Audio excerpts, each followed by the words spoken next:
বাংলাদেশের মানুষ দম বন্ধ করা পরিস্থিতির মধ্যে দিন যাপন করছে। একদিকে সরকারি আক্রমণ, একদিকে গুম খুন ক্রসফায়ার, আরেকদিকে ক্ষুধায় দারিদ্রতায় বঞ্চনায় মানুষ আত্মহত্যা করছে।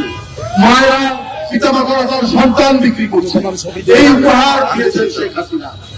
এই তার বাংলাদেশের মানুষের উন্নয়নের যে ফুলঝুরি সরান, সেই ফুলঝুরির মধ্যে এইটা।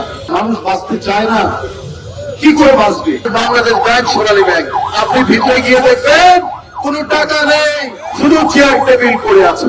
এইভাবে আমাদের আর্থিক প্রতিষ্ঠান, আমাদের সম্পদ, আমাদের বৈদেশিক রিজার্ভ সমস্ত কিছু ওরা নিঃশেষ করেছে বলেই বেনজির সাহেবরা বলছে আমরা ক্ষমতায় রেখেছি, প্রধানমন্ত্রী আপনাকে জনগণ ভোট দেয়নি, সুতরাং হিন্দুর জমি দখল করার অধিকার আমাদের, গোপালগঞ্জের জমি দখল করার অধিকার আমাদের, নেত্রকোনার জমি দখল করার অধিকার আমাদের। তাই বেনজির সাহেবরা বাংলাদেশের যেখানে জমি পেয়েছেন, গরিব লোক হিন্দু মানুষ যাদেরকে একটু দুর্বল মনে করেছেন, তাদের জমি জায়গা তারা আত্মসাৎ করেছেন। তার জন্য কিসের কোন ক্ষমতার বলে?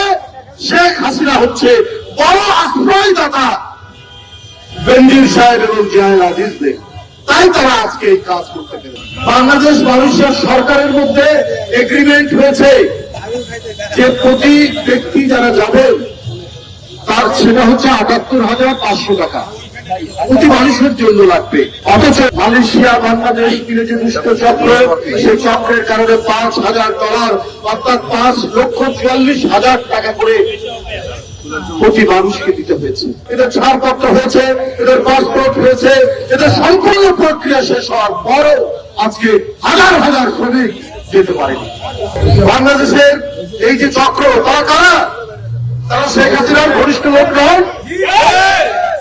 মাসুদউদ্দিন চৌধুরী, নিজাম হাজারী, সাবেক অর্থমন্ত্রীর পরিবার, বাংলাদেশের পাওয়ারফুল ক্ষমতাশালী এদের প্রতিষ্ঠানগুলো এই চক্রের সাথে জড়িত।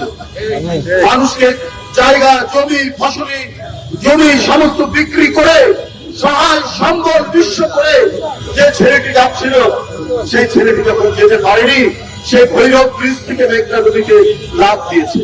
ওর তো আর বাঁচার আশায় বাড়িতে গিয়ে তার যে জমিতে চাষ করবে সেই জমিও না, কি করবে? আত্মহত্যা দিয়েছে। এটাই হচ্ছে উপহার শেখ হাসিনা। আজকে ১৫-১৬ বছর ধরে এইভাবে গোটা জনগণকে তারা প্রতারিত করেছে। তাদের আজকে মেয়েদের, তার সন্তানদের ইউনিভার্সিটি থেকে রেস্ট নেওয়ার জন্য আলাদা ফ্লাইট কেনা হয়, আর সোহেল আক্তাররা আর কাজ পাবে না, তাই আত্মহুতি দেয়। এই বৈষম্য, এই বিপন্নতা, এই অমানবিক পৈশাচিকতা করেছেন শেখ হাসিনা।